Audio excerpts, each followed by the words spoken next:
Hey, what's up you guys? It's Scott with Engineered Income, and today we're going to give our second update video on another YouTube channel we have called Everyday Home Repairs. Now, Everyday Home Repairs is much more mature than this channel, Engineered Income, so it makes for a really good case study on the growth and how you grow a channel and what does it look like from a revenue standpoint.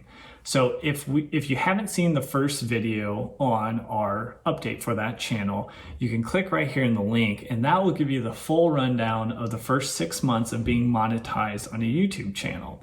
I'm going to give a little bit of a recap coming up here with the first slide I'll share with you, but if you really want to dive deep, if that's where you're at on your YouTube channel and it's interesting to you, go back to that video, get caught up, and then jump back here.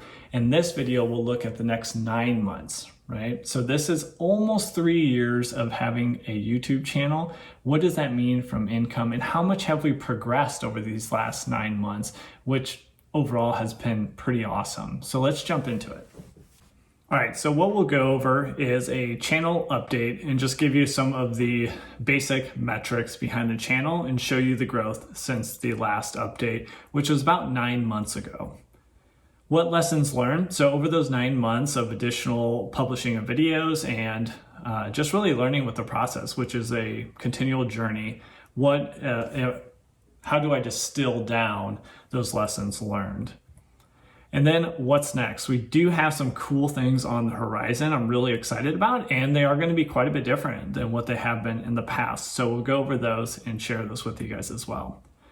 All right, so going into the recap, if we look back January 10th, 2020, when we put out the first video, the channel, at that time, the channel was about 2 years old and it had 3,200 subscribers. The monthly rate of views at that time was 77,600, so almost 78,000 views per month. And that translated to $859 in revenue. That is not just from YouTube ad revenue, which is really the revenue that comes from the ads that predominantly come before the video, but might be throughout the video, or might be a little bit of a pop-up ad or an ad on the sidebar. So that's any sort of ad revenue that would come from viewers seeing ads during your videos.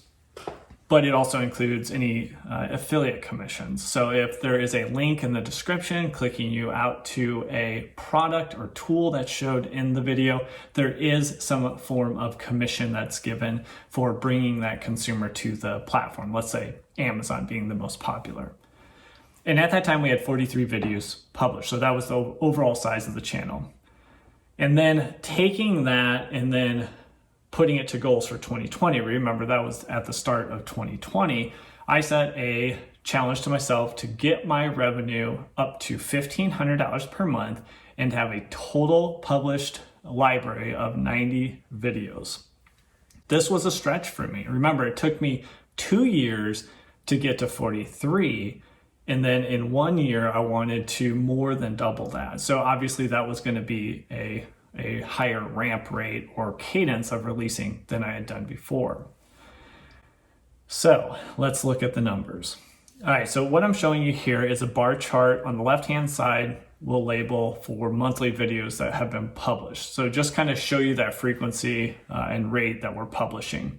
And then on the right-hand side will be the labels for the monthly view, and that corresponds to the line graph. So as shown in the January video, you'll see the last update line was there. So that's the data that we were looking at, looking back. I came out of the gates 20 videos strong, had a long lapsing period in there of over 6 months. And then the seasonality of my channel, even without producing any videos, in June and July of 2019, I started to get some progress and get some more videos. That was kind of a motivator. So I thought there might be something to this. I got past the 1,000 subscriber mark and 4,000 watch hours, which is the barrier of monetization. So I jumped in and I started to produce more. And as you can see, I started to produce a lot more and very consistent. So with the goal that I set for myself to get out those 47 videos within 2020, I really needed to release almost one per week. A little bit of a few weeks I could have off, but one per week was pretty much the cadence I needed sustained. And I have been able to do that.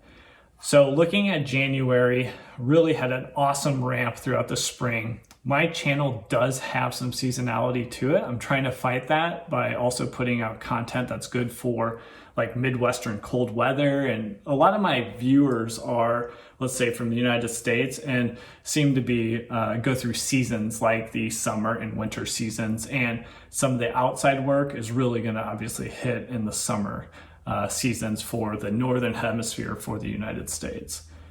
So I had an awesome ramp going from, remember, about 78,000 views per month all the way up to 400,000 views, which was an awesome ramp, and was obviously really motivating.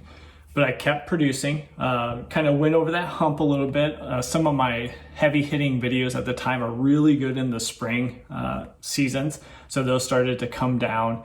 And then I was able to continue to produce and continue to have additional videos, gain steam, and they and I'm starting just back on to another ramp.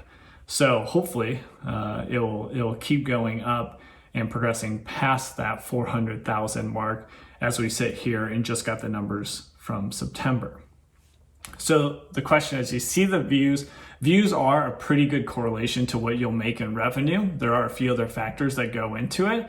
So looking at the overall revenue for everyday home repairs, you'll see the number at the top, and that is the accumulation of 3 different income sources. Predominantly the largest income source on my channel, and I'd say several other channels, is Google AdSense. So that is the gray bar here.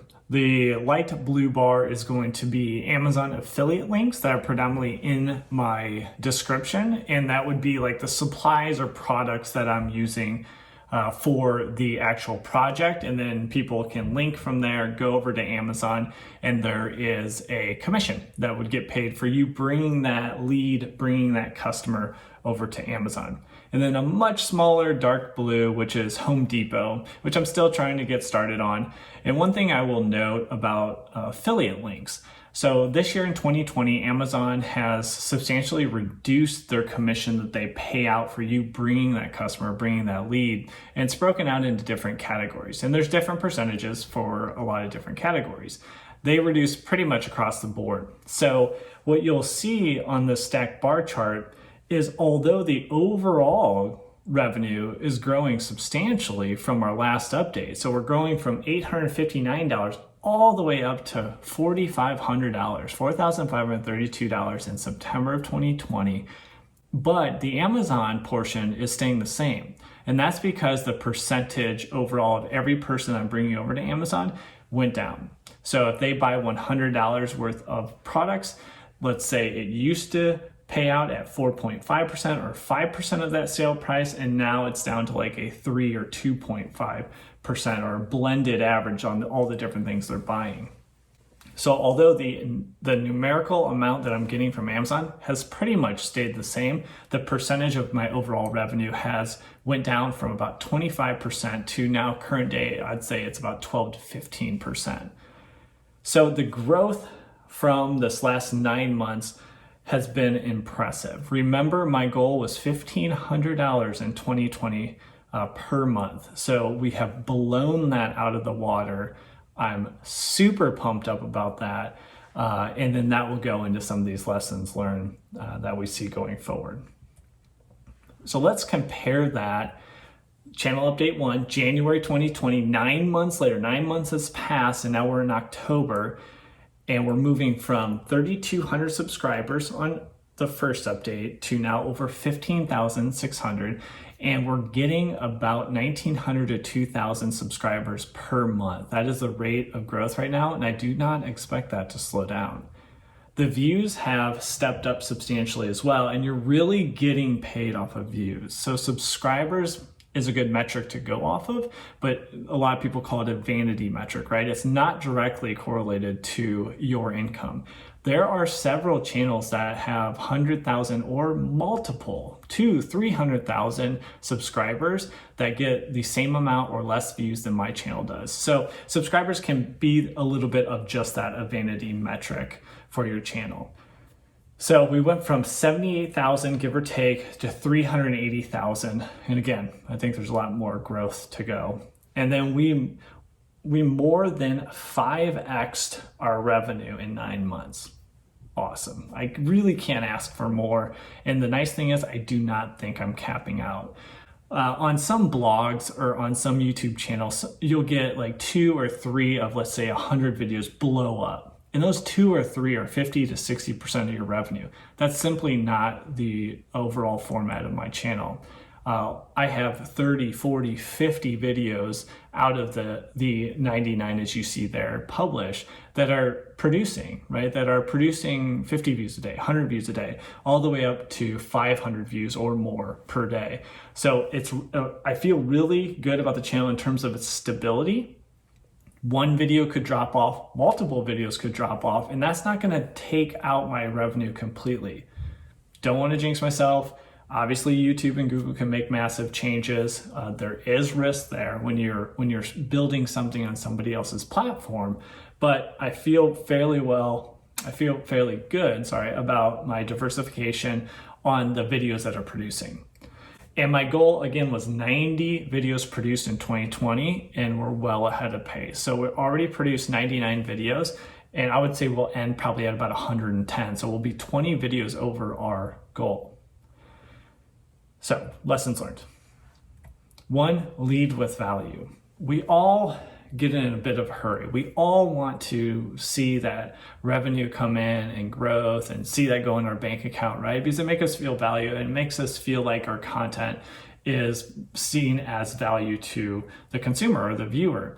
But you need to lead with that value, lead with that passion, and take that approach for a long period of time before you'll start seeing some kickback in terms of revenue, views, and growth. So don't get frustrated, keep going, and continue to lead with value. If you help others get what they want, you eventually will get what you want.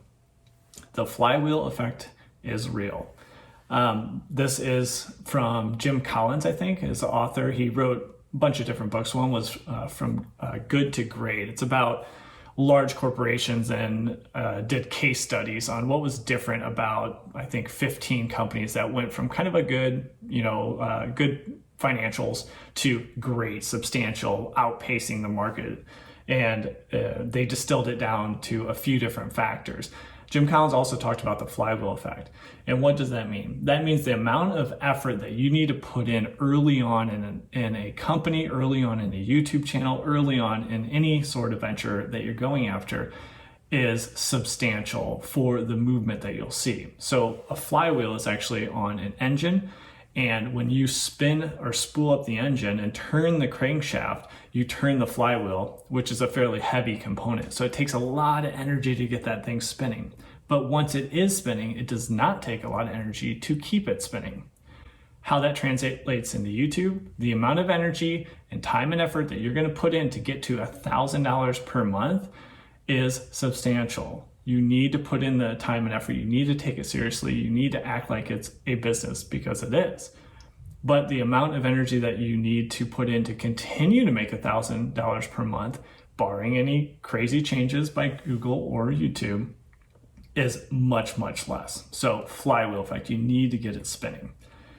And overall, there is much more potential. For my channel, tons of potential on YouTube, tons of potential on what you can do with an audience, growing an audience, and how you can serve them. So what does that mean for me? There's so much potential that I will be backing away from corporate America. So I've been working about 15 years in everything from design to testing of off-road machinery, and then also went in about last 5 or 6 years into data analytics and processing and pulling value out of data sources from your business. Well, the amount of traction that I've seen working this nights and weekends is so great that I have to give it a chance, right? I have to put the amount of effort I put in my day job right now towards my own business and growth. So it's not just going to be YouTube.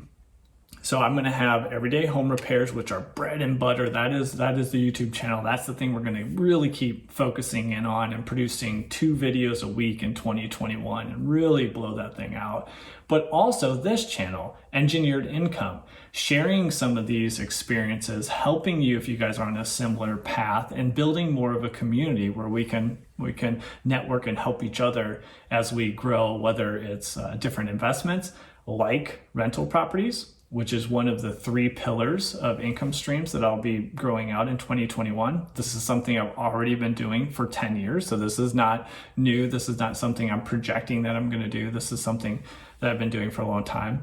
Fix and flip, which is actually acquiring properties, off-market properties, repairing those properties like the one I am in right now, and then reselling those to an end buyer to make some profit. But also then that generates content for the 3rd pillar, which is Everyday Home Repairs and also Engineered Income.